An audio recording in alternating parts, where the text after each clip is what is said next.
nakipag-meeting ako sa mga nasa loob ng Coldest Game na group ko. Yan. Ibang grupo na ngayon, guys. Oh, I-explain mo sa kanila paano na. Si Coldest Game. Si Coldest Game. Coldest Game, yung mga naglilik. Hindi ko nga pinopromote yun eh. Pero para kanino muna siya? Para kaninong klaseng tao siya? Good question yun ah. Para sila na lang yung kausapin mo. Okay. Kung gusto mo ng... Anong pinagdadaanan niya ngayon? Actually, lahat ng shit mo pwedeng masagot nun eh. Ako, may kahit nga pagdating sa women, money, power, freedom. Saan siya pinaka? Yung top, yung pinaka talaga. Kumbaga, sino yung pinaka matutulungan mong tao na may problema siyang ganito, siya yung pinaka, dapat ikaw talaga tukunin mo na to. Parang gano'n. Sa babae. Sa babae. Pero hindi lang to siya about sa pambababae lang. Dahil kasi doon, pag nalaman mo yung mga ways doon, lahat na magdo-domino effect na yan siya. Madadamay na yung money department mo, madadamay na yung self-improvement mo, lahat madadamay na, lahat ng mga, pati networking mo, ganyan madadamay na, magigets mo na kung paano pumatakbo yung mundo tuloy. So ngayon, hindi ka na feeling ligaw. So yung may babae man siya o wala. May babae man siya o wala. Oh. So isa rin yun sa mga, kaya yung feeling ligaw sila. Alam mo yun? Kaya naman sila feeling ligaw dahil hindi nila maintindihan yung mundong ginagalawan nila eh. So, parang kunyari, pag naglaro ka ng chess na hindi mo alam yung rules dyan, feeling mo talaga ligaw ka. Pero pag tinuruan ka na ng rules dyan, paano gumalaw to, paano gumalaw yan, ganyan. Eh di, naglalaro ka na tuloy ngayon ng maayos dahil hindi ka naligaw sa game na yun.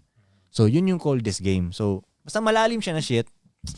Hindi para sa lahat. So, kung di mo na maintindihan to, wag mo nang imbestigahan yun dahil malamang di para sa yun. Baka mabaliw ka pa doon, di ba? At naintindihan mo na yung sinabi ni Koy, nakarelate ka na doon sa sinabi niya. Pag hindi mo pag napakamot ka pa sa ulo, wag mo nang anuhin to. Di ba? So anyway, kinita ko yung mga nasa loob ng Coldest Game group ko kahapon. Quick coffee lang kami, ganoon, chop up game kami diyan. And then after noon, yung kinita ko na yung mga War Room homies. Yung dinner na kami. Wait, sa Coldest Game ko, curious ako, ano yung pinakatanong na laging lumalabas na na-experience ng mga tao dun? Tanong sa what? Where? How? Tanong nila sa'yo? Nagtatanong ba sila sa'yo? Yes, nagtatanong sila. Yun. Ano yung pinakamadalas na, parang, ito yung pinakamadalas na tanong nila? Parang, may ganun ka ba?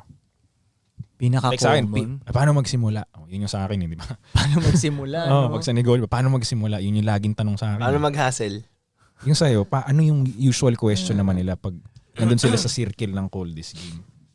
Pinagdadaanan ng mga tao dun. I think yung discipline yung tinatanong lagi. Discipline.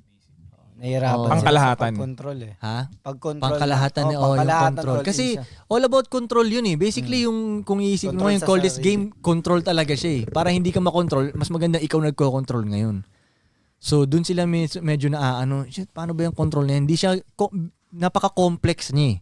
Ganun. Kaya nga pag narinig yun siya ng mga bubugok-bugok na tao lang, iba nila iti-take yun. Kaya katay mo, hindi ko ganong pinopromote yun. Diba? Dahil para sa akin, di ko naman habol magpayaman dito sa alam kong to eh. Diba? Parang gusto ko lang marinig to ng mga karapat-dapat. Sa mga naghahanap nito. Yun. Baka kasi nilagay ako dito para ako magpasa sa'yo ng mensahe. Yun lang. Diba? Kaya hindi ko pinopromote. Hindi para magpayaman dito. Parang Yep.